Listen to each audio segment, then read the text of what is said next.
Nice. Ja is entertaining. Ja. Otto Bell. Sir Bruce is his name. Out on Bell. Hold on. That's stupid. Yo. Do. Chill up. Yes, sir. Yes, sir. Yes, sir. Yes, sir. Courtside Radio, y'all know what's up. It's Monday. We live.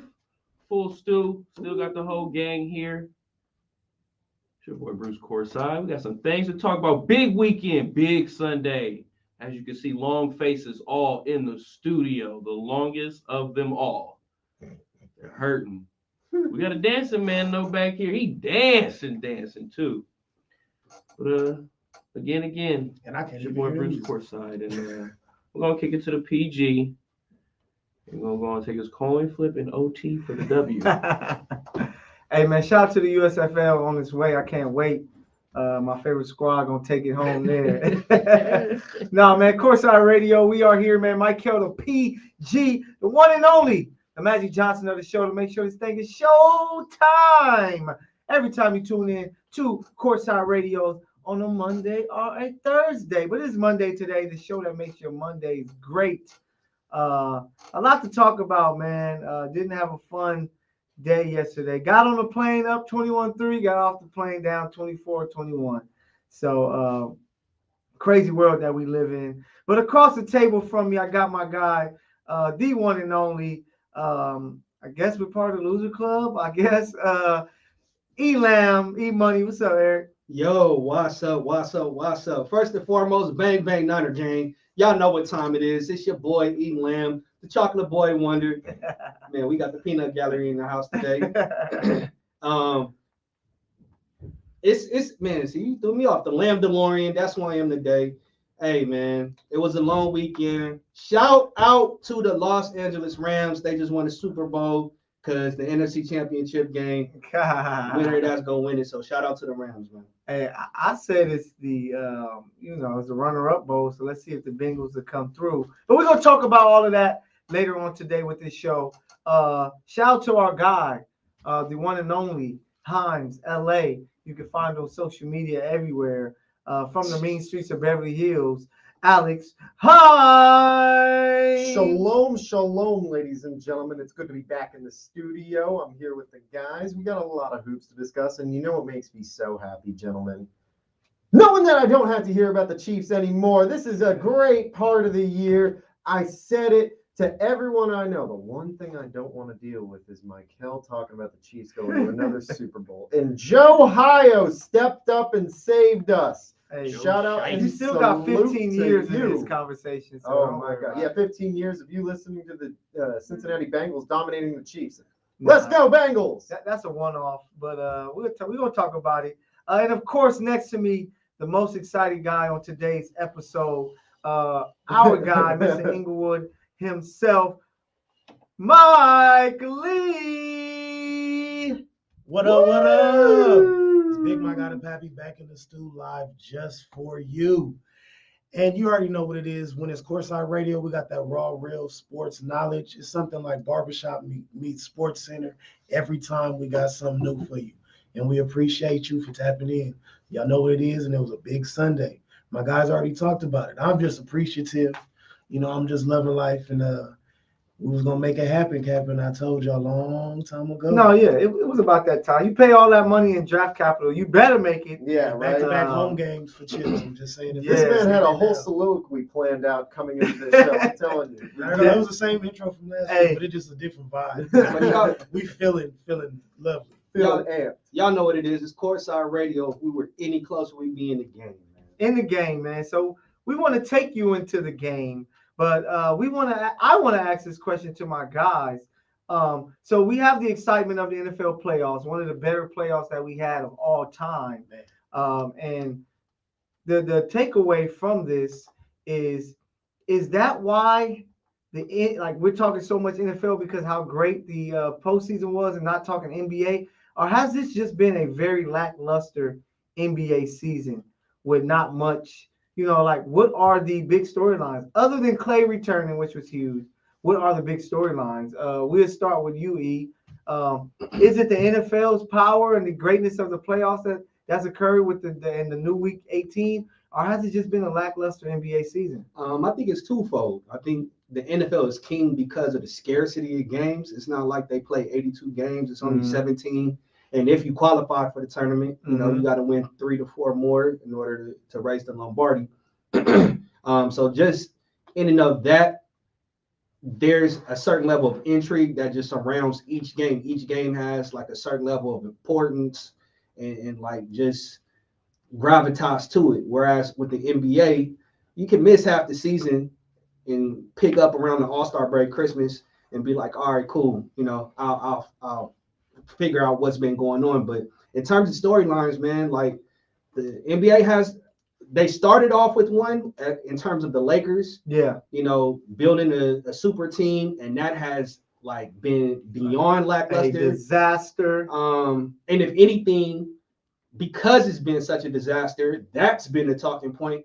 But personally, I just look at the NBA like it's not that engaging anymore. Like when I look at, scores every day, somebody's getting blown out because there's so much emphasis placed on 3-point shooting.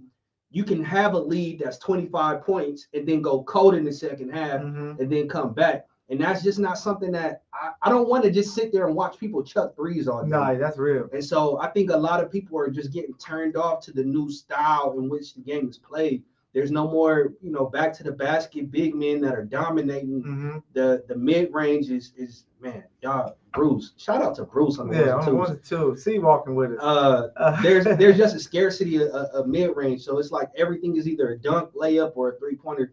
And I didn't play ball like that. And I know I sound like an old head. I didn't grow up watching ball like that. But as a purist, you want to see everything. Yeah, I want to see everything. Yeah, you want to see the footwork, the dominant post moves. You want to see a pull-up mid-range. You kind of don't get that. It's like you said, it's 3 layup or dunk. And it's like 3 facets of the game. That's all. That's why Kyrie, he gets you so excited to watch him play because he about to use every part of the game of basketball. But Himes, you got it. Is it the NFL season being so great, or is this just a lackluster NBA season? I think Eric really nailed it on the head, right? Like it's a true mixture, the scarcity of games. Also, we can't forget about this is the first year with a week 17, and that really week 18. I'm sorry. First year with a week 18, which really influenced how the wild card weekend went down in all the first games, which meant we got 3 straight days of football.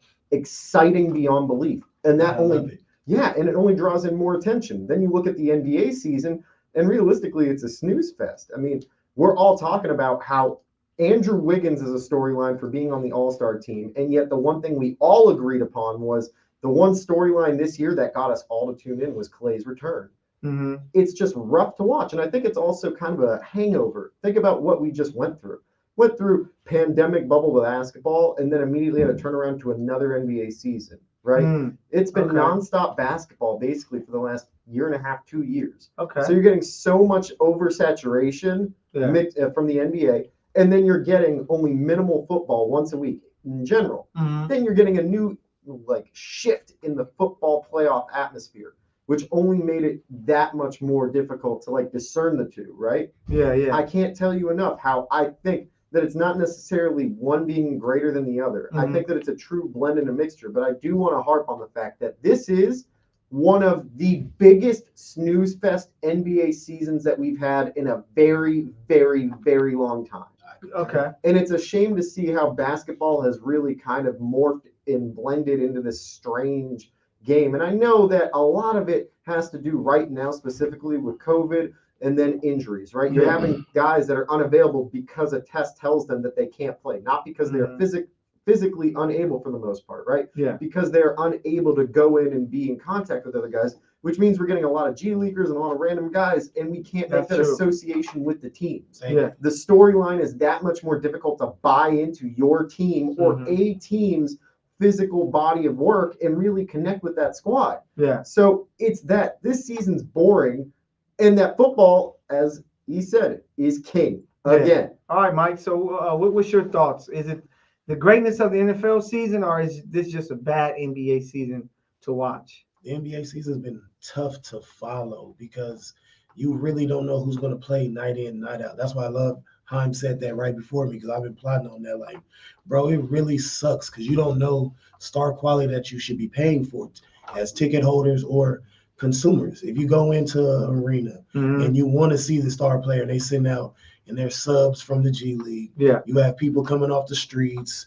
You got people just getting signed from overseas, out of retirement. You don't know what product you're going to get night in, night out from each team.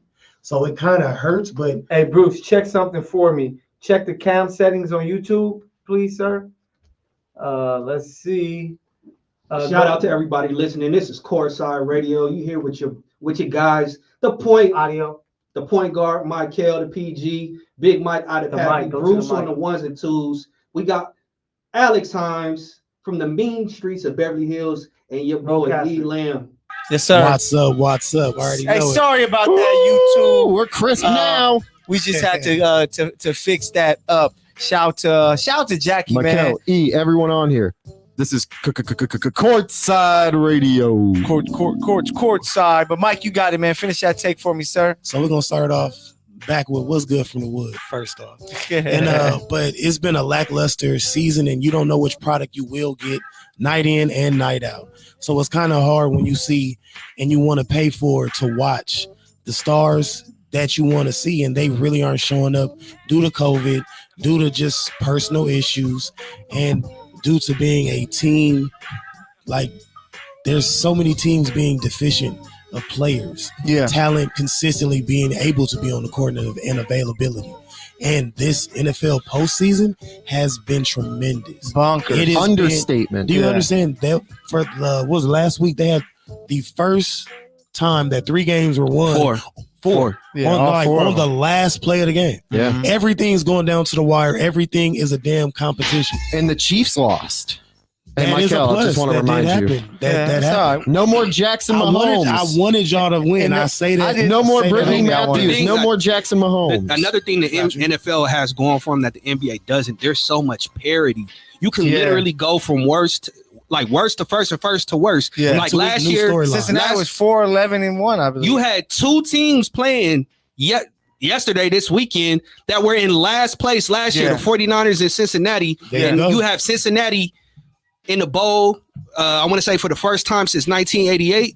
Like, yo, the NBA doesn't have that. The NBA is ran and predicated upon stars. No matter if you have a great team, you gotta have a transcendent player, a la the Spurs with Tim Duncan and Manu Ginobili. Look at the Clippers right now. Look at the Clippers. They don't have those guys available to them, which has only helped create the more boring storyline of the LA battle and the whole NBA. That's what people were looking forward to. Think about it. We would have had 3 teams in the state that were legitimately contenders as well as battlers with stars. Golden State, the Lakers, and the Clippers. What's wrong? Clippers suck. Then even if you look over at New York, which is the top market, like Brooklyn, you don't see Kyrie every night. You know what I'm saying? And Julius Randle's drop off from last year. And they were a big controls the narrative.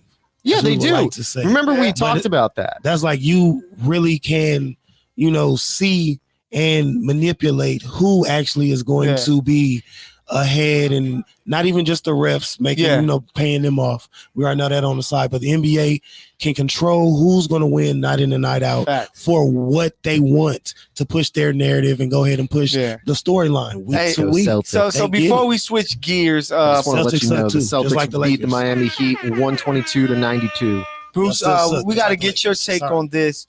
Do you think this is a lackluster NBA season, or has the NFL just been that incredible to where you're not really talking NBA? It's one reason why we don't care about the NBA right now. The Lakers losing. Okay.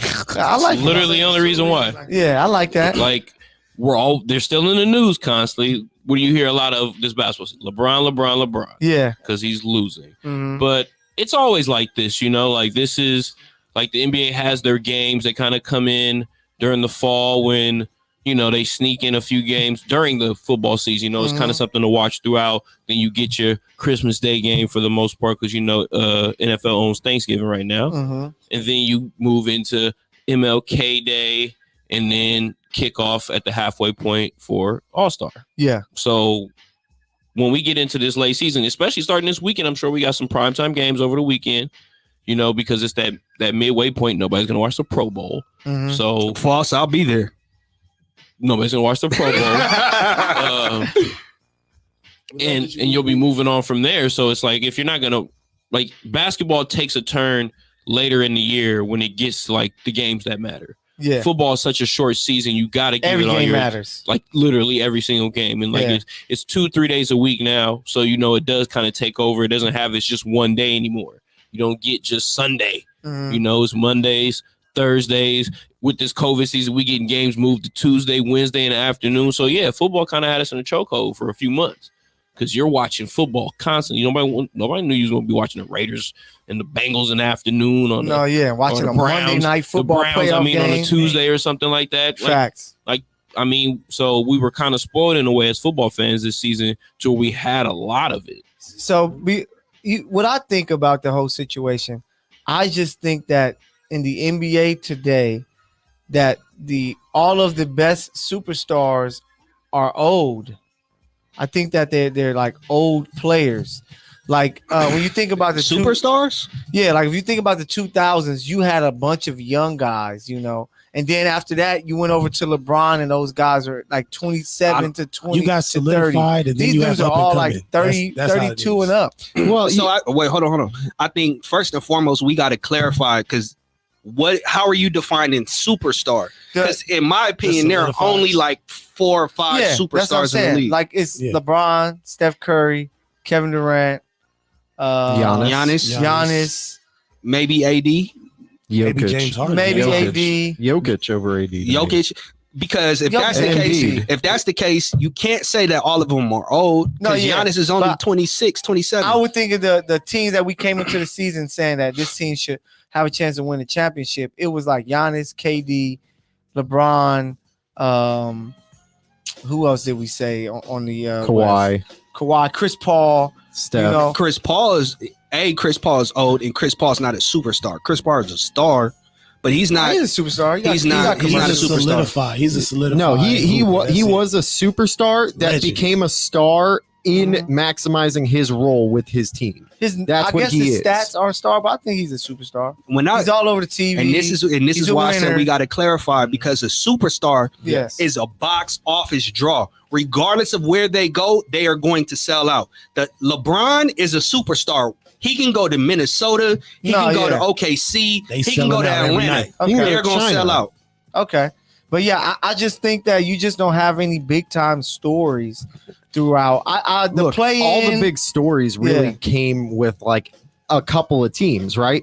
Are the Bucks going to be able to repeat? The Lakers just put together a bunch of random stars on a roster, so that's one major giant storyline altogether. Is Brooklyn going to have everyone healthy and available, right? It wasn't necessarily anything new outside of the Lakers. It was more about everyone else getting healthy. Think about it. The Clippers, the Warriors, the Knicks in their own regard, the Celtics in their own regard, the Heat in their own regard. I think that the premier teams in the premier cities suck. So that's why you kind of except for Brooklyn, cities. But right now Brooklyn's the 6th seed. And but they have their own problem. They suck because they have to deal with Kyrie and KD's injury and James Harden's frustrations. They suck because their players aren't happy playing with each other. Like the Knicks aren't playing like they were last year. The Knicks are playing exactly how the Knicks always play. But last year I think that surprise gave another player like, the Mecca going crazy. Like, people was excited to watch the Knicks. Now you kind of like back. They were due for it. Remember, I think it was 2012 or 2013 when they beat the Celtics in the first round, right? And then they lost in the second round to the Miami Heat. What was that, like 10 years? Every 10 years they get one stupid year, and you Knicks fans take it so seriously thinking something's going to change. Until you guys get rid of James Dolan, just keep your mouth shut. Nothing's happening. Yeah, but man, let us know out there, what do you guys think? Has the NFL season just been that more exciting? Or has the NBA season been bad, man? Let us know in the chat room. And don't forget, you can always call us in and tap in. We got Miss Lampkins is in the chat Shout out to Miss Lampkins and Winter Chicken Dinner. Shout out to those two. My mom is saying hello right now. She's tuning in. We appreciate you, Mom. I love you. Shout out, Moms. Shout out, Moms. Much love to Hey, you. Miss Lampkin. But let us know what you guys think. Okay, As wow. he should. So we gotta talk PGs. We mentioned Chris Paul. I think it has been a really good year for point guards. I think that you got a lot of point guards balling. Maybe not to superstar status, but just been playing well. Even Lonzo, before he got hurt, was playing some of his best basketball. So my question for you guys, and we'll start with you. Say this again. Duh. Yeah, I know that's his favorite player. I thought you said the best basketball, like emphasizing that. Damn. Not the best of his career. But yeah, E, we're gonna start with you. Who has been the best point guard this year? Unequivocally, man, it's Chris Paul. Okay. You could make an argument for Zoe. You could make an argument for, I guess, Steph or Ja. But look at what, and I hate saying this because it feels so blasphemous, but look at what the point guard has done. Like the Phoenix Suns were a perpetual early season Cancun trip taker, and he's gotten them to a point to where it legitimately looks like they could championship. Yeah, like the team it look like. And I know I scoffed when I heard Chris say, like, man, getting to the finals, I'm addicted to it. Like, I'm trying to go back. I was like, man, child, please, you ain't never seen that again unless you come to LA. Let me pick up my face that I left on the corner of, Figueroa and King.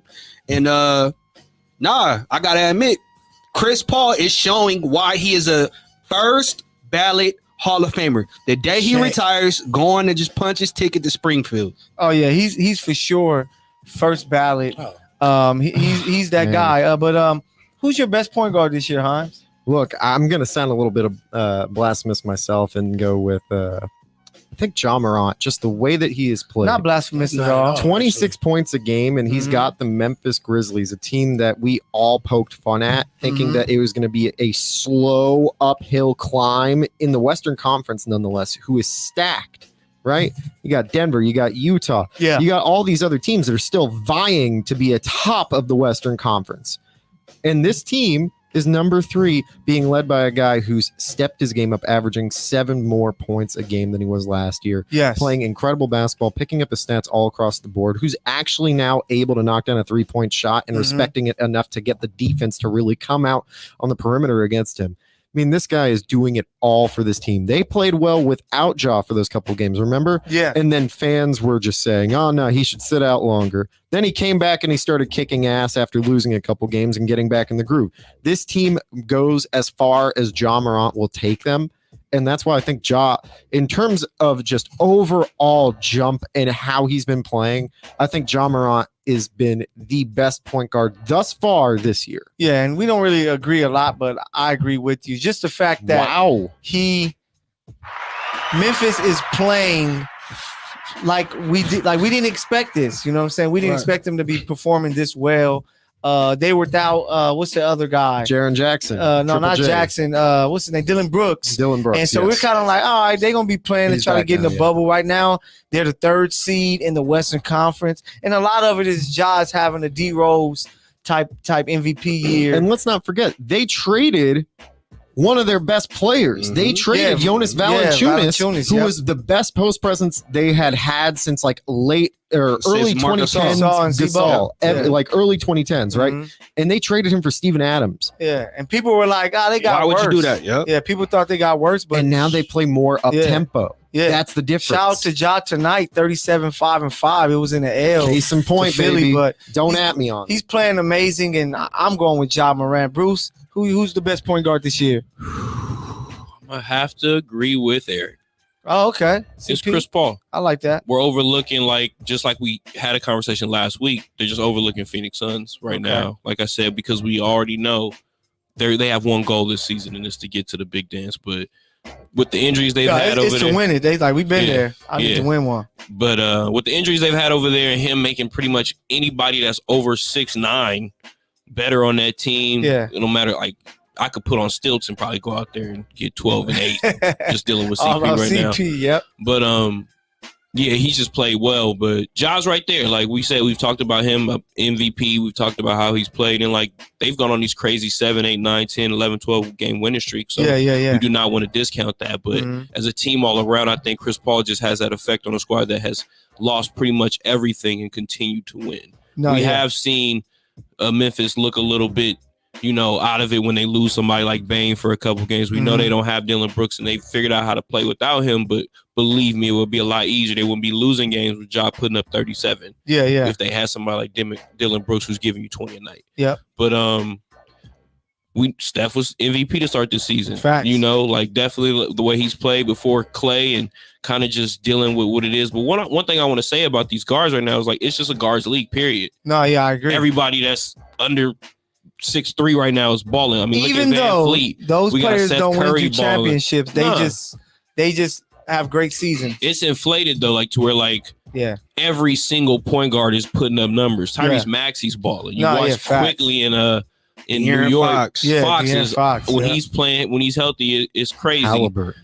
Russ. I'm just playing. That was a joke. But Halliburton. I mean, Anthony Simons even. Schroeder's had games where it's like, what? No. Seriously, we dealt with it last year. It's so sporadic, but all the guards are playing really well in the league, and it's just because of how things are. We see Trey the other day with 30-something points or whatever. And another thing I'll say is, and they're also adjusting to these new rules, so it's a lot of flopping, not getting caught. Trey was hot yesterday. He was like, "What was that?" Ball fake, literally jumped right into this, man. Get out of here. Hey, shout out to Tyrese Maxey, who you mentioned, who today in a win over the Grizzlies, 33 points, 3 rebounds, 8 assists. Boy, balling. He's a starter, bro. They don't need Ben Simmons. But I just still think you got some pieces. Mike, who's your best point guard when it comes to the NBA season so far? He started off the season hot. Had some cold streaks, and I'm still going to give it to him. Cole Anthony. That dude is disrespectful. No, sir. I'm definitely going to go still with Steph Curry as of right now. You guys took Ja Morant. Y'all took the easy picks. I get that. But if you took the easy pick. How is that an easy pick? Ja Morant has showed out almost MVP level. Yes, but Steph Curry is literally on a team that is surging. Steph had to do more with less to start off a season with high expectations already. Even when with injuries, Steph was supposed to be, they was like, oh, how's he going to have a turnaround season without Clay and sometimes without Draymond this season? They had it with Jordan Poole, Gary Payton. Exactly. He elevated his team to the level to be successful early on in the season where he was damn near MVP runaway. So you can't tell me that you're going to diminish what this man did just because he had a few cold streaks. I get that. More than a few. He's been cold for I understand that. Weeks. Yeah, he's got cold to where he's down to 25.7 points per game. Bad. That's very horrible. Yeah, very horrible. That's horrible. Yeah, that's horrible for Steph. I get that. I'm gonna have my Skip Bayless moment and say that's horrible, man. Exactly. That's not MVP. And that's saying that's trash for him, and that's 25, almost 26 points. I could put that up. Ja Morant is having one of his best seasons and is at 26 points. Fuck out of here. But I get it. I get it. But Steph has literally had to do more with less for majority of a damn season. Who had to be night in, night out. I gotta do it. If not, who else? Jordan Poole had to step up. He elevated his team. Andrew Wiggins is a fucking all-star starter. You can debate it or not, but he played up to the potential of actually having. I think that's more system than Steph Curry. That's more popularity vote just from him getting that. In the Canadian, I gotta hop on. I gotta hop on and agree with my guy Mike because the narrative. Yay! At the beginning of the year was whether or not Steph narrative, baby. He gets all of it. It was whether or not Steph was able to carry a team by himself. Yeah. The discourse was, Steph is successful because he has Clay. Steph was successful because he had KD. All right, cool. I have no Steph and I have no KD, and now I have the best team in the league. And give me Jordan Poole. But the difference is his numbers were better last year, and clearly Jordan Poole stepped up. Andrew Wiggins is starting an all-star game. So I think why? The guys that's only because a K-pop cat tweeted him out. And all the K-pop stands ran to and retweeted. That's popularity contest. But then if you notice, upside down. They've been struggling a little bit, Golden State, without Draymond. because Draymond is that he's a true point facilitator. guard. He's the lynch. that, He's the that, heart that of keeps Golden everything State. going. That's why. Remember what we said about Rudy Gobert? How the reason why he got over $200 million from Utah is because to them that is the most. He's the most valuable player to that team, He and was a nowhere defensive else. presence. Yes, And that is what Draymond is for the Warriors in the same regard. No, I agree. But see, that's what I was saying about Steph. He had to elevate his team, who was a bunch of people that has expectations, but they never lived up to him. Jordan Poole was just elevating his game, and now he came out being 6th man of the year candidate early as hell with nobody else to help him. Him, Steph, when Steph was off, who was on? Jordan Poole. And Wiggins. Andrew Wiggins took nights where he said, I got the load this night. Don't worry about it. You telling me people that underproduced majority of their career and early on up until today, and now they ain't got their best players. Now I got to show up, and they did. Steph ain't a part of that. No. You can Steph. Okay. And then Like, defensively, I feel you. But Steph is the reason Golden State was even fucking like they kids. What up, son? They are like they were even a relative topic, not just being Golden State. They were relatable because they're pushing through without whoever you counted on being there. Yeah, they have next man up mentality, and they showed it, and they were top tier for a long time. It's just tough, when Steph, of course, Steph is Steph, but last year his numbers were 32, 5.8 assists, 5 rebounds. And to go to what he is now, you kind of like, it's not the same. And then, they started off so hot, then they started to take some L's. Hey, Mykell. But any of those picks can be good. My bleeping bad. But let me shout out. Mykell, can I tell you something? What's up, sir? It's Ja Morant. And I also want to tell the fans, don't forget to like and subscribe to our channel. Also, go check us out on Instagram. We are at Courtside Radio. He is at Mykell the PG. He is at _Ida Poppy. This is at Bruce Courtside. This is at Elam squared with a 5. This is Himes LA. And also check us out at Courtside Radio. Thank you again to the TGN Radio. Let's get some more good news out of here. Yes, sir. Hey, so before we go forward, we're gonna do a little break. You got the video cue, and when we come back, we're gonna make sure that we shout out the people in the chat, man, showing love. Miss Lampkins is in the building saying Eric don't know what he talking about.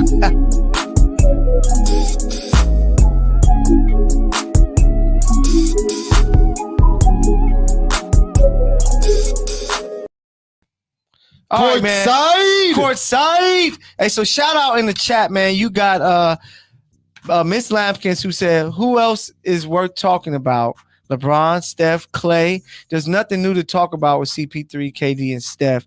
And, there's nothing new. So maybe that's what the NBA season is missing. Is nothing really too fresh. I believe Miss Lampkins. Well, what do you feel about her thoughts? I mean, I think her thoughts are valid, and even more so, I feel like the onus is on the media, and I'm part of that. We're part of that to create and drive, fresher stories and narratives. Yeah. And I mean, right now, I know for a fact I haven't really been covering too many games, so I haven't really had a need to sit down and write anything of value. But yeah, it's this is what I love about being part of the culture, being part of the media, is that now I get to bring and interject my voice, wifey's voice, kids' voices, family voices, our voices as a unit, and really just drive like different stories home. So shout out, to the culture, shout out to wifey, shout out to Courtside Radio. Yeah. And shout out also in the chat, Winner Chicken Dinner,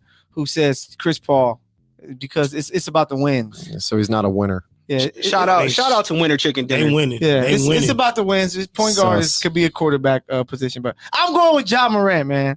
I don't care what you're talking about. But it's that time of the show, man.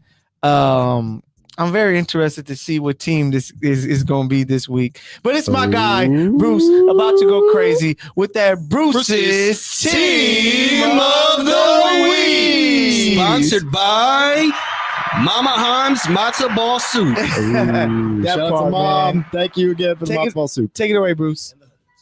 Well, we already talked about that team in basketball. We don't even got to go there. We'll go on and step on the sideline for just a bit until we get into it later. Phoenix Suns are killing in the NBA, so we already know what that is. Like 10 straight wins. They just keep on counting. We're going to keep rolling with them, and Chris Paul will keep doing his thing. But back to the sidelines this weekend. Okay. 2 big games, but we can only have one team of the week. Oh, yeah? Who is that? I gotta go with the Cincinnati Bengals. Yeah, let's go Bengals. I gotta go with the Bengals. The Rams were favored, of course. They had a shaky start, but it was a brawl, and they won that game. So shout out to the LA Rams for doing that for the city. But we needed them to be there. They had to be there. It's the Rams got to win one first. Don't you doing all this? Yeah, if y'all it's lose, a home game. Hey, wait a second. Hey, y'all Mykell. had to go to the Super Bowl. Hey, you got to let the winners talk. You can't do anything. No, I know. Now. But the last time the Rams in the Super Bowl, they didn't win. Hey, so we got to remember that. Like I said, team of Chiefs the week. Okay. The Cincinnati Bengals. Joe Shiesty. Okay. Joe Icy. Joe like Thorough. Hey, Bruce. The Eye of the Tiger. Hey, what team again? I like it. Cincinnati. Hey, Pat fans, let me tell y'all this before we move on from this.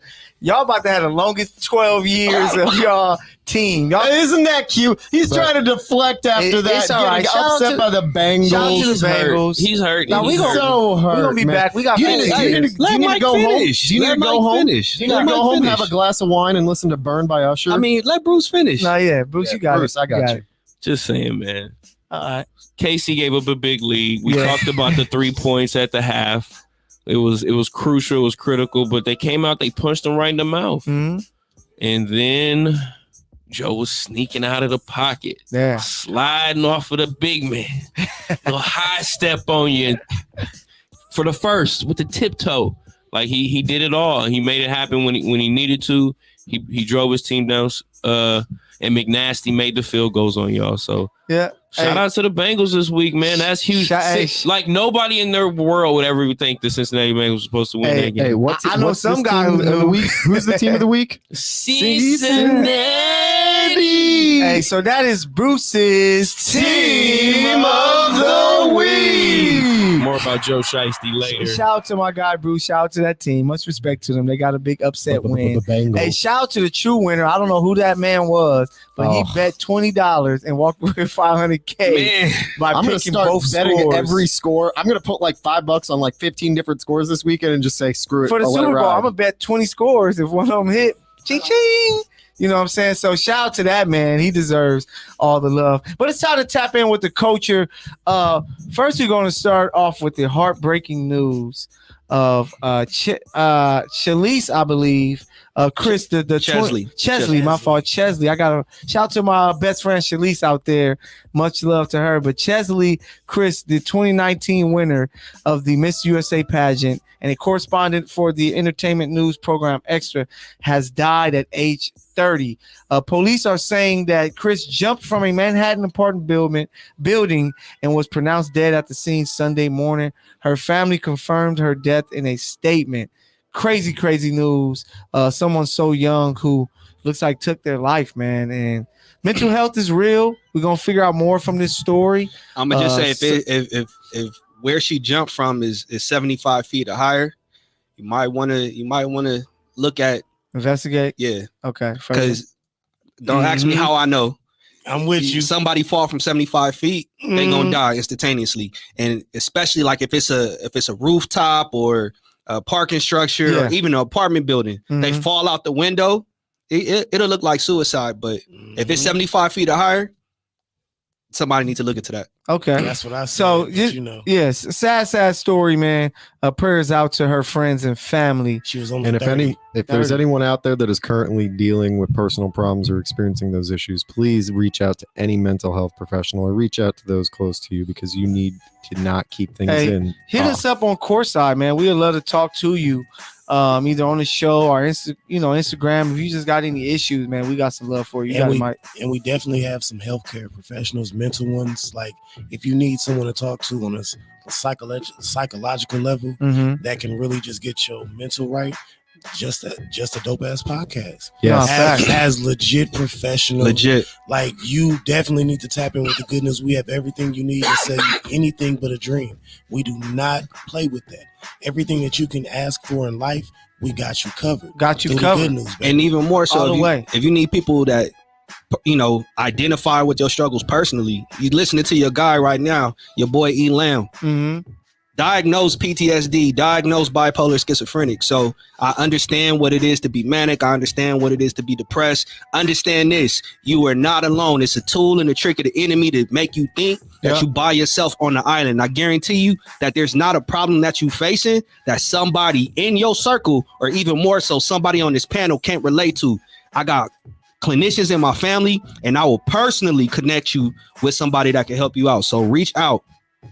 Yep. Hey, real talk, man. So just to continue along with the culture news, a lot of guys' hearts were broken by the news this morning that Rihanna is pregnant by the one A$AP Rocky. So there's a new member to the A$AP mob. It's going to be coming from Rihanna. A$AP Lammy. Yeah.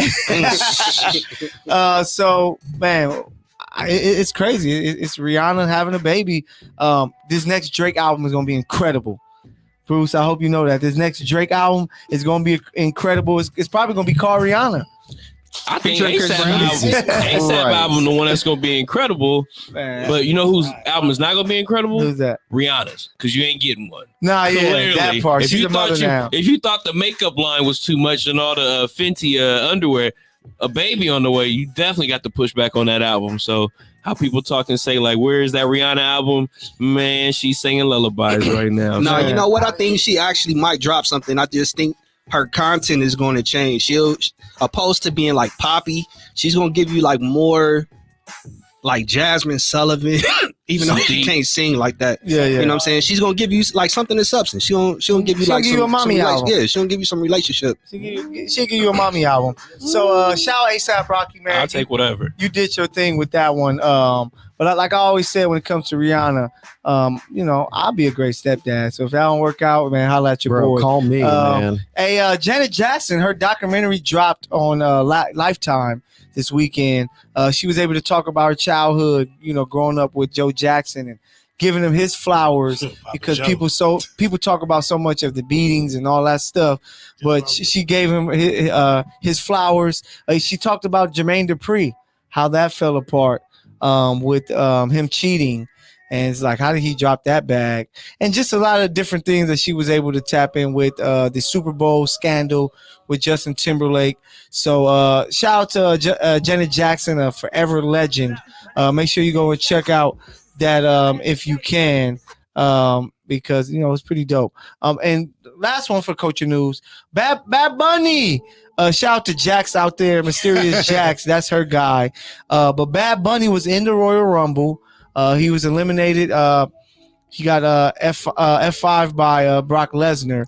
So my question for you guys, if you could choose one entertainer, past or present, who would you love to see in the Royal Rumble? Let's start with you, Eric. Not only do I think this person would have brought more eyes to the Royal Rumble, but they could have won. The King of Pop, Michael Jackson. Okay, I like that.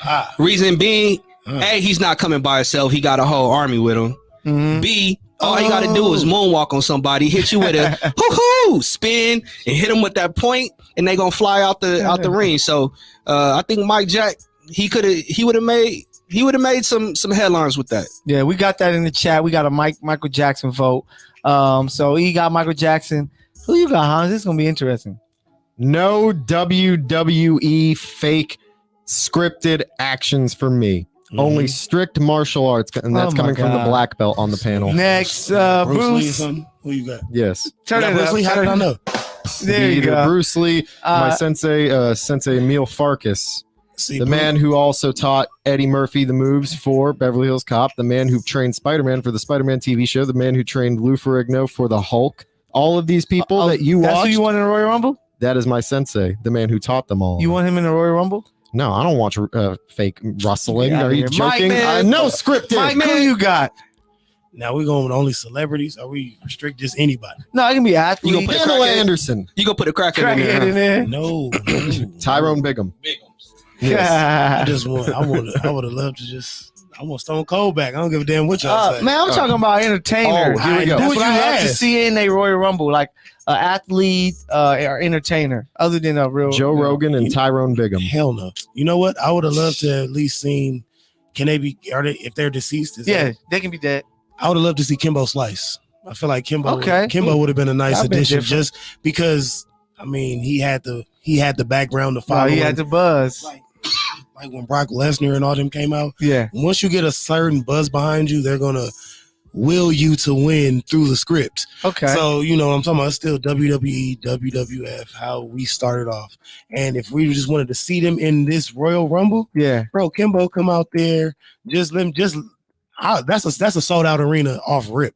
No, yeah, that's hard. He gonna accidentally really fire on somebody, and it's gonna be dun-na-na every time. Hey, so Bruce, who you got? Hey, wait, you guys noticed that this weekend during the 49ers game, Bruce Buffer got the "Let's Get Ready to Rumble" perfectly timed with the kickoff.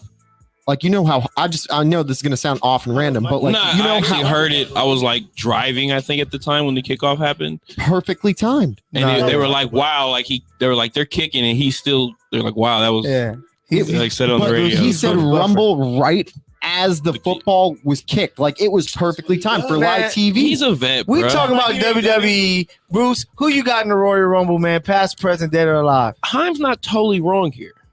About what? Black belts. You gotta have real. Oh, okay. Bruce Leroy, the last dragon with the powers, with the glow, with the glow. Gotta have a glow. Okay. Coming in at about 47 in the Rumble, just take out everybody else that's sitting there, with the all glow. Right. Oh, hey, that's hard right there. Yeah. I'm gonna go with catches bullets with his teeth. Yeah, legend. I'm gonna go with somebody from anime dude. No, I'm gonna go with Chuck Afro Norris. Samurai. Who? Chuck Norris. Chuck. That would have been hard, I think, to have Chuck Norris up in there because Michael Jackson is one, of How course. scary that you don't would want be. to see him moonwalking. You really want to be the guy that's going to Royal Rumble, seeing Chuck Norris across the way, just like, I know this is fake, but I know at any given moment this could be very real. Accidentally kick the shit out. Yeah. him or like, all right. Oh, another one, Tupac. I would love to saw Pac in the ring. I don't see. That's like I was gonna say Snoop, but I feel like Snoop did it already. Yeah, Snoop did it. So it's like he wasn't in the Royal Rumble though. He wasn't in the Royal But he was in the Rumble. ring. Yeah. He was in the ring, like He was in a WrestleMania. ring. Yeah, no, it was. I remember seeing all that advertised back in the day. But it was That's like why. Snoop, like it's like certain people you just want to see them because their stage presence. Yeah, Muhammad Ali is another one. Charisma is. Yeah, Mayweather would have tried. Man, it, Abraham Lincoln. Abraham Lincoln. He'd have been Bro. freeing Crumbopulous Michael from Rick and Morty. Michael Jai White. Yes. And we yeah. Yeah, he's a black belt. I don't know. He's a That's what I'm black saying. belt. No, but that's what I'm saying. No, he's disrespectfully cold. No, Yeah. no. Yeah. Hey, no cap. I don't know if Michael Jai White is coded on my uncle Rick Dementor. He was one of the first Americans to get his black belt in Brazilian Jiu-Jitsu. He was the first black man That's to go to hard. Brazil That's to hella get his Tell him his pull black up. belt. Tell him pull up. Alex, we got a challenger against you. Now, Brazilian Jiu-Jitsu is focused on all ground game, which is understandable, but it's focused on taking down the opponent and getting them to submit, right? By using locks and arm bars, right? Yeah, Leverage. A lot of leverage and arm bar. No, 100%. Like, that's really where the game is. It's about taking your opponent to the ground, right? Yep. Whereas my art is all about the art of reaction. Like, the best way I can describe it is Spike from Cowboy Bebop. Ooh, hey. That movement. I got to shout out Miss Lampkins in the chat. She said Dennis Rodman, Charles Barkley. That They I can see got that. Dennis actually got it. Even Karl Malone. They were WCW, but I would have loved to see Chuck do that. That would have been dope. But that's Culture News, man. We thank you guys for tuning in to Courtside Radio, man. Mykell the PG, Mike, Mykell. Himes, Eric, Bruce. We're doing our thing, baby. I want to give a quick shout out to a fine couple that I met earlier today, or a couple that's working on things, I should clarify. And that is one Sam and Camilla, two very fine people who are growing as individuals and on their emotional journey. So I just want to take a second to commend them for the work of growing together, whether that's individually or working together, Yep. So shout out to them and shout out to our guy Mike because he's about to give you his top plays, man. Woo! Mike, take it away. Now, before I start my top plays, I would definitely like to give a shout out to my godmother, Kimberly. I appreciate you. Your birthday is tomorrow. Blessings coming to you. You already know what you've been through. I thank you. I appreciate you and all love coming your way. But as we say, what's good from the Woods section of the Courtside Radio time? It's Mike's top plays, but we only got two today. We're gonna keep it on the court side from the sidelines type. Okay. So we're going top two. Number two. Now, number two, it wasn't. I sent it in the chat now. I hope I did. But Jaquiski. Jaquiski That's what Tart. it said. Jaquiski Tart drops a potential clutch INT for the Niners. That's a not so top. No. That was a momentum shifter in the right way. You see the right way. Because right after that play, they threw it to Odell for like a 30-yard play. complete. And They got 45 was on top of it. It was 45 because it was 15 yards on top of the helmet to helmet. Come on now. Big boy status over here. Trust me, I know. But Stafford badly underthrew a deep bomb to Van Jefferson, and Tart fumbled the bag, bro. That's going to be number 2 because he tried, and it was a momentum shifter to the number 1 play. Number one. Let's get it. Number 1 on our Number list. 1, Travis Howard with the game-sealing INT to send my Rams to the ship, baby. Now, I must just say this. Aaron Donald bullied in bitch number 60, Daniel Brunskill. Daniel Brunskill had to take a L on that one to pressure Jimmy Gag into running for his life, giving up the game. And it was Jimmy Gag. That's hilarious. Jimmy G, you already know what he did. You let the game get in his hands, and you saw what he did. He played perfectly through the first 3. Once it got to the 4th, you saw who wanted it more. Home game. I loved y'all having 65% in the stands. It only made that ride that much better, that much more quieter on the way back to the Bay. Yay! You know why Jimmy G was playing well in the first 3 quarters? Jimmy Gag? Yeah, because he wasn't doing dick. He was letting Deebo Samuel handle all the load. No. And then in the 4th quarter, he decided to start chucking the ball. No. Let Mike finish. Yeah, I'm sorry. I'm getting ahead of myself. It was a tremendous weekend. We love it. And these are Mike's top plays. Courtside Radio. Tap in every Monday on the Good News Radio app live at 6:30. We there, baby. Woo!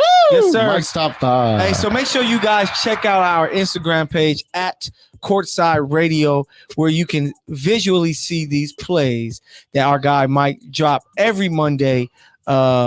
Great job, Mike. Great job. But we got, like he said, we're taking it to the sidelines, man, and we might as well start there with the game here in LA. That was, great game. The crowd number. You want to start first? 65. You want to go first? You want to go last? You want to go first? First and foremost. So I got 2 questions for you. Yes, sir. Rams, Niners. Give your thoughts. What's next for the Niners? Oh, okay, cool. I love that. First and foremost, bang, bang, Niner gang. Niner down. I would like to say shout out to the Rams. They out-bullied the bully. They out-Ninered the Niners. They definitely took away the run game. We're able to run the ball. Mm-hmm. They stopped us on 3rd down. They continued drives on 3rd down. Our secondary was poo cheese. Our coaching was poo cheese. Our quarterback play in the 4th quarter was poo cheese. Yeah. So I'm not the type of fan that's going to just pile on Jaquiski. Like we don't even get to that game without plays that he made against Green Bay. Did he pick him off twice earlier when y'all played us? No, that was Jimmy Ward. Yeah, that's Jimmy. Okay, he got 2 in the first. Yeah. Yep. But I'm not the type of fan that's gonna make excuses or anything. The Rams put on a big boy pants and came to play. Aaron Donald looked like a man on a mission. He was not gonna be denied. Cooper Kupp looked all world. OBJ solidified, like, look, I haven't went anywhere. I just had a terrible quarterback. And Sean McVay, as much as he said Kyle Shanahan wasn't in his head, after the press conference, he was like, does he look like Kyle Shanahan's in my head? Like, yeah, bro, he's in your head. You're talking about him still. Look, because you wanted to beat him so bad. But the Rams, I have them, in the next game, winning the game. So what's next for the Niners? A, we have to re-sign DJ Jones. Let Jimmy Garoppolo walk. And if you could possibly trade him, trade him. We get to save $25 million in cap space that can go to get another corner. There's some key pieces like Lake and Tomlinson that we need to retain. Go get another corner. I would love to see us either draft or get a 4-3, 40 type of receiver that can literally take off the top of the defense, because that's what we're missing. But I'm trying to tell you, Niner fans, faithful, listen to me. We in good hands, because all Trey Lance has to be is Jimmy Garoppolo, and we right back to the same position. But guess what? I give you that. Trey Lance can make throws Jimmy can only think about. So if Trey is 10% better than Jimmy Garoppolo, we win these games that we lost. Fans, listen to me. There is no team in the league that is in better position to win now and in the immediate future. We in good hands. Okay. Himes, what was your thoughts on yesterday's game at SoFi? So I got a chance. I was actually covering the game for Fox Sports. Shout out to the highlights department and everyone there tuning in.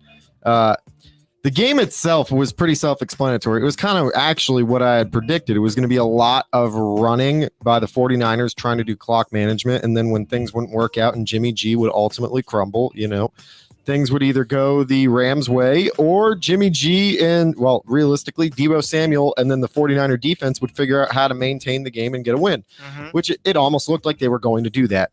The Rams just stepped up. Cooper Kupp was able to create separation. I mean, watching this guy over the course of the year, I really I still am at a loss for words as to how he is so elusive and how defenders he just reminds lose me so much him. of Jordy Nelson. Just a better version of Jordy Nelson, and also way more consistent, and also a number one option for a team with a really good quarterback that's getting him that. Don't get me wrong, Rodgers was good, but Jordy Nelson, really good quarterback. Yeah. Jordan sleeping, he really threw 41 touchdowns just because he tied the league lead for 17 interceptions. Everybody hate on him. Yeah, and this guy is that Aaron good. Rodgers, No, listen, this guy is that good, and the Rams were able to make big plays. That's the thing that surprised me the most. That was the plays that I thought the Rams were not going to be able to make against the 49ers, especially that defense. Yeah. They were able to make. They took advantage of the dumb plays by guys like Tart, by Fred Warner getting very lucky by not getting a call after hitting Matt Stafford on the back of the head, right? Yeah. Like things were going their way and they were able to somehow maintain the ship steady on the crazy turbulent tide. Yeah. And yet all of a sudden the tsunami came in, Matt Stafford and Cooper Kupp were riding the Megalodon, and somehow, I don't know how they did it, the Rams pushed through and now they're back in the Super Bowl. Bruce, thoughts on the Rams getting the big victory? And they're going to be playing the Super Bowl, man. What was your thoughts about the NFC Championship game? Like I said, it was expected. They needed to win this game. They couldn't lose another one to the Niners. They tried. Yeah, they tried really hard to lose that game. Like the offense just wasn't there for them for a while. And then finally, Jimmy G. Yeah. Nah, but they just played. They just were the better team when it mattered, I guess, late in the game. Similar to the game we're probably going to talk about, like it was one way and then it kind of shifted. Yeah. And I think the fact that the Niners couldn't capitalize on holding them to so few points and like an extra score wins them the game. Yeah. But they just really couldn't get in that end zone. And then you said like a couple missed plays and then you're over here talking about one or two missed plays when you shouldn't even been in that situation. No, yeah. So I agree. Just dare I say, I feel Sunday the two best teams didn't win their games. Yeah. And some of it was with the Niners game was that you got to give Deebo Samuel the football more. I don't want to say the Niners were the better team. I think they were. That's why they beat them twice. The way the Niners play and how they're built and like what their strengths are is what makes them look like they can pretty much dominate every opponent. But there are ways to expose these teams where if you're gonna be a running team, then if we can just stop that just a bit, now you have to focus on an area of your game that's very weak, actually. Yeah. And that's why you have to hope that your quarterback steps up. But that's what I've been saying. And I won't even say things like Jimmy G. The Niners not the guy. have the talent all the way around, but Jimmy G just has to be a little bit better. Yeah. And I know from a Raiders fan standpoint where Carr can make throws. He's a good quarterback. He moves around the pocket and he's smart, but he's hesitant. And you don't want a quarterback that's like hesitant or not, listen, me to get to him a little bit and doesn't make the actual throws and things like that. Yeah. So, but shout out to the Rams, man. They deserved it. They deserved it. It was their time. They needed it. And like I said, if you're gonna have a home game at SoFi, you can't be sitting here watching the Saints with the Niners playing. Yeah, bro, they would have got. So there was a sea of red. So I got to give a shout out to a few of our people tapping in via YouTube. We have Compton Mania, who's coming up next. The new show to the network. That's on Compton Mania. They're going to be starting today at 9 p.m. So go and get your break after Courtside Radio and tap back in, man. Y'all going to love this show. Shout out to TGN Latinx. Y'all sound great now. I got y'all. Then we got 1777 memorabilia. The problem with the NBA is they don't have stars anymore. Now with LeBron getting old, no one wants to watch Curry run around and shoot threes, which we talked about earlier. And Don't At Me TV said we love it. Shout out to Don't At Me, baby. But shout out to the Rams who took care of business. Mike, I don't even think I want to hear you talk about it, man. Please. No. Wait, I gotta say one thing before you get on this mic. Oh my God. Nah, just because he was talking about like Matt Stafford and all this. Like, look, Matt Stafford's good. Like, Matt Stafford is a good quarterback. He's definitely an above average quarterback. But you saw moments in this game where it's like this is why his roster is elite. Like, and he's never had a roster. He was in Detroit with one of the best receivers we've ever seen in the game, and they still never made the playoffs. And I'm not saying that's That's a trash franchise. Like, that has nothing. They're just cursed forever. But before you go all crazy on Matt Stafford, we know he's a decent quarterback. This man ain't like some elite goat out here. Like, no. Praising him. I'm not putting him in that. Oh God. I'll say, but I do want to just add on to that. I'm gonna be smooth and quick with it. Y'all gotta understand that Matt Stafford in the fourth quarter has been 13-0 on touchdown to interception ratio all year and yesterday. Everybody say he's not clutch. That's cool. Yeah, it was Stafford a key pick that was dropped. So I got you. Stafford was poised going for 11 of 14 for 121 yards and a TD in the fourth by itself. That started leading the comeback. Sean McVay has never won a game down by 10 or more in the fourth quarter. See how we were yesterday. The Rams were 11-18, as you said, on third downs. We were 11-18 on third downs, and 8 of those, Matt Stafford threw for the first down. Come on now. Our secondary, I said our secondary was Poochie. But again, one of our deficiencies we've had all year. The Rams' run defense showed out. I said we got outnumbers. But I want you to understand I'll just rather elaborate on that. We held the Niners to 50 rushing yards. Yeah. Where Deebo Samuel was your leading rusher with 26. I got you. But OBJ and MVP Cooper Kupp also had more receiving yards at 255 than Jimmy Gagg even could throw for. Yeah, I know. At 232. Are you still trying to bury him right now? He missed a wide open George Kittle that was going to be a touchdown, and even more so, he didn't even see Brandon Ayuk running the post when they were running cover 2. And that would have been like a 70-yard tub. So I hear what you're saying, but a better quarter. I'm gonna let you have it. No, I'm not saying we missed a 50-yard touchdown that hit both hands. I'm gonna let you have it. But it's okay. Even Eric Weddle led us in tackles with 9 after his retirement resurgence, and Roland Crease after Taylor Rapp took the injury.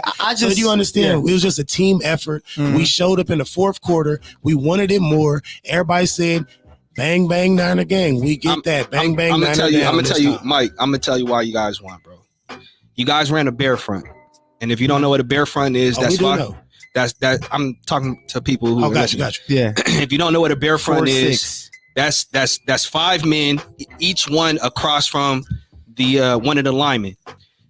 Green Bay laid the template with how to attack our Russian offense. Yeah, they did. They came out with a bear front and literally stopped us from being able to move the ball. For real. Yesterday, and I said this to one of the homies that work for the Rams. I said, the only way you guys beat us is if you guys come out in a bear front. Now, maybe I shouldn't have said that because he could have went to Raheem and was like, hey, you guys might want to consider running a bear front. But when I saw it yesterday, I was like, yo, we ain't in trouble. And when I saw Jimmy making some throws here and there, but missing like big play opportunities, I already knew what time it was, man. Same with Matt Stafford. He missed a lot of big opportunities. We had 2 more potential touchdowns that one hit our receiver. I'm talking about literally both hands. I'm like, bro, that's you all day. You wide open. Yeah, exactly. I don't know how you missed that. That was his only target of the game. Could have been a potential. There's a reason why that was his only one target. But exactly. We will move on. Before we get out of here, we got to switch gears. Rams and SoFi. Because we spoke about the Chiefs since earlier with the team. Do not try to get out of this. But wait. Time out. Let me shout out to the chatters and YouTube. We got Don't At Me TV says Stafford is vastly overrated. Okay. And then Compton Mania gave they're laughing about what we're talking about when it comes to these Niners Rams. But we gotta discuss the Chiefs. I'll go last before we get out of here. But oh my God, I think you should go first. Yeah, you gotta go first. You gotta go first. So my thought comes down to I think that the Chiefs played too aggressive the second half, in control the way that they were. They went away from the running game. I'm looking at the stats here. McKinnon and Clyde Edwards-Helaire were averaging 5.4 and 6 yards per carry, and they only ran the ball 18 times, only like 4 times in the second half, which I just think that they went away from the run in the short passing game, which all the Chiefs had to do was kick field goals. And that's why I was just, we're going to get at least a few field goals. That should be good enough. But Pat held the ball too long. So I would put the blame on him and Andy Reid for trying to just do too much. You know, like I said earlier, you have to run the ball. You have to run the ball. When the Chiefs won the Super Bowl, Damian Williams could have easily been the Super Bowl MVP because he had over 100 yards rushing and the touchdown to close out the game versus the Niners a couple years ago. But yeah, and that's what it came down to. The Bengals played a good game, a good comeback win. But like I said earlier, I feel the two better teams in yesterday's games lost because things didn't go their way. So where do you guys go from here? Where we go from here, hell. We have 15. We have Andy Reid. The Chiefs are going to be a top 3 AFC team for sure for probably the next 10 years. Like having Brady with the Patriots. Your team is always there unless injuries hurt you. But I think we got to get more out of the running game. Defensively, we got to make sure that we get the pass rush to be consistent. We got to get some cornerback help, of course. But the Chiefs aren't that far. The Chiefs are not far at all. Like you don't play in 4 straight AFC Championship games if your team sucks. So they're right there. Just sometimes things don't go your way, just like the refs in the Super Bowl last year. And Chiefs gonna be all right. I wouldn't be surprised if we're playing the Super Bowl next year and holding up in Lombardi. So who's first? I'm so you ready? freaking ready. Over there. I'm so ready for this. You know how happy I am. Hey, shout Lindsay Lee in the chat, YouTube. Shout out wifey. What's up? So not Hale I Hines. told him your message today. But Hines, you got it. Sorry. Look, you know how happy I am, guys. We got to come in today and have another person in the loser party. We got to have the person who was the cockiest man in the building come hang out with the Losers Club. How's it feel, Mykell? Was E more cockier than me? No. How's it feel? Oh, shoot. Oh, shout out to my cast. I apologize. You're trying to sabotage the show. The losers. Because Hines was talking reckless and nonsense. No, you know something? Look, that's what it was. Hey, fans, don't worry. We're getting our beautiful faces back on camera. There we go. All right, look, you know, Cincinnati had to do one thing, and that was take advantage of some of the receivers. They managed to get Higgins 6 of 10 for 103. They didn't have a big day from Jamar Chase, but you know what they did have? They had a Pirine with a 41-yard touchdown to start the run to come back. You know what they did have? Yeah. They had the cornerbacks, which I predicted to step up, other than Eli Apple, because that man never steps up. He always steps out. Their cornerbacks stepped up and covered your guys. They clearly watched the film on Kelsey. They clearly watched the film on Hardman, on Pringle, on Tyreek. And you know something? It was the most glorious thing to see Pirine basically, in my mind, doing the peace sign as he was running into the end zone, because this Bengals team did the one thing none of us expected, and that was upset the most annoying franchise in football. I am so glad that I don't have to listen to Mykell talk about the Chiefs. I'm so glad I don't have to. Gunnels on Twitter yesterday. Oh my God! I'm so glad that I don't have to hear about Jackson Mahomes. I'm so glad I don't have to see Brittany Matthews. This Chiefs team got what they got. The Bengals are coming up. It's great to see, because now it won't just be the Chiefs being the presumed team to come out of the AFC. You know why? Because you guys have to fight Joe Hio going forward, my friends. So good luck, and thank you to the Cincinnati Bengals. We appreciate you, baby. The Bengals better win this year because they may be in trouble next year. But, all right, E, what you got? Chiefs, Bengals. Man, I'm not so sure that the Chiefs are going to be back in a Super Bowl anytime soon. Reason being, that's funny. You got some, I would say, like the best young crop of quarterbacks are all in the AFC. Like you got Josh Allen, you got Mac Jones, you got. Mention Mac Jones. Mac Jones. If Mac Jones, if Mac Jones, out, take of the year right here. Make sure y'all remember this. You know what Mac Jones is? Jimmy Garoppolo. Hey, guess what? You can get to a Super Bowl with Jimmy Garoppolo. You better have a great team. All right. Well, Can't win it. Yeah, can't win it. But they got a better defensive coordinator over in New England. Can't win it. And we also have a better head coach in New England. Anyhow, you got Joe Burrow. Yeah. Right. You got Lamar. Who's gonna be? I already said Josh. Who's gonna be coming back? So there like the Chiefs gonna have some problems getting back. Oh, it's gonna be tough. You got $40 million tied up into one person. That's like 15% of the salary cap. So. And I've said this time and time again. The thing about Patrick Mahomes is that he's not a patient quarterback. He does not read the totality of the field. He wants to land a splash big play. And there were so many times in the second half, I'm like, dude, just throw it to the flat. Like, just dump it down to the flat. Yeah. Dump it down to the flat. And he's holding the ball, doing the backyard thing that when it goes there. When it goes well, it goes well. But if you take away the big play, you really limit this Kansas City offense. So, I gotta say that first and foremost. Patrick played like a complete moron in the second half. But there's something about this kid, Joe Burrow, man. Like, he's a gamer. He's a winner. I do not for the life of me understand how Urban Meyer did not play this dude at Ohio State. They said he wasn't cooking that. People get better, man. Listen. Nah, that's real. That dude, he went to LSU, set it on fire. Not at first. His first year, he wasn't that good. He wasn't terrible. Haskins had way better numbers. He wasn't terrible. Yeah. TD. He went to LSU, wins the Heisman, he wins the Natty. He comes to the league. Day one, his rookie year, I was like, yo, this kid really might be special. I know Cat said jokingly, like he's Joe Cool. I'm about to like say something blasphemous. Bro, this he's dude not Joe Montana. He reminds me of a young Joe Montana. Joe Montana, listen to me. Joe Montana was able to scramble, make timely pickups with his legs. But the dude just had something about him. When the chips were on the line, Joe Montana stepped up every week in, week out, regardless how many times he got hit and made plays. Joe Burrow does the same exact thing. Man. And part of me is like, dog, if we had him as our quarterback, but I just love the crop of young quarterback talent that's in the league right now, with Breeze retiring, with Rapelessberger retiring, with Brady retiring. Allegedly. Yeah. It's not allegedly. It's known. It happened.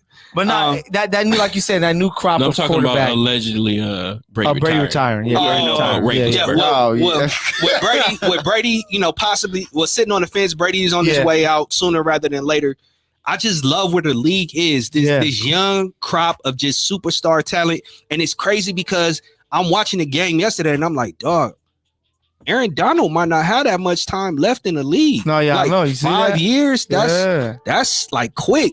And I'm like, dog, there's never going to be another dominant D tackle like this. He's such a generational player. No, yeah. Just this week has really like forced and compelled me to just like truly appreciate the greatness that we see from Patrick, from Joe, from Cooper Kupp, Nick Bosa, from Nick Bosa, from Debo. It's like, yo, appreciate it. This don't happen all the time. So I just love where the league is. I know I kind of went off on a tangent and went left, but man, I just love it, bro. All right, man. So we're gonna get up out of here, man. We thank you guys so much for tuning in. I know we just so much over. We put way past. Yeah, we got Compton Mania coming in, but Bruce, take it away. Shout out Joe Burrow. Y'all went away from y'all got big plays, especially because y'all was eating Eli Apple alive and roasting him. But after that, like you said, like he got a little cocky. I saw him miss a throw to McKinnon. I was like, he was right there, and then he ended up missing the throw, and I was like, that was kind of, or he took a sack, one of the other two. But I mean, it happens. They didn't dumb down the game. But all year, y'all were like not the same Chiefs, and I didn't know if it had something to do with Mahomes and like how you guys say just trying for the big play. Yeah, because y'all weren't like scoring like y'all were, and then y'all just not running the ball. And we got hot, but y'all didn't trust y'all running backs. And that's a coaching thing. That's not on a Pat thing. So that's why I think the Chiefs will be much better next year, they're gonna be all right, man. So I can't wait. I know we're gonna be better than Patriots for the next 10 years. But thank you guys for tuning in to Courtside Radio. Much love to you. Blasphemy. Hey, go get you some food, get you something to drink. Come back 9:00. Compton Mania is about to go crazy. Y'all gonna love the energy. Y'all gonna love this show, man. I hope y'all tap in. From Mykell to PG, my guy out of Pappy, Mike here next to me. Bruce Courtside on ones and twos. Himes LA from the mean streets of Beverly Hills, and the one and only E Lamb, Mr. Bang Bang Niner Gang. We thank you guys for tuning in. Catch y'all Thursday, man. We out of here. Bang. Rams house, baby. Bang. Yes, sir. Stay blessed.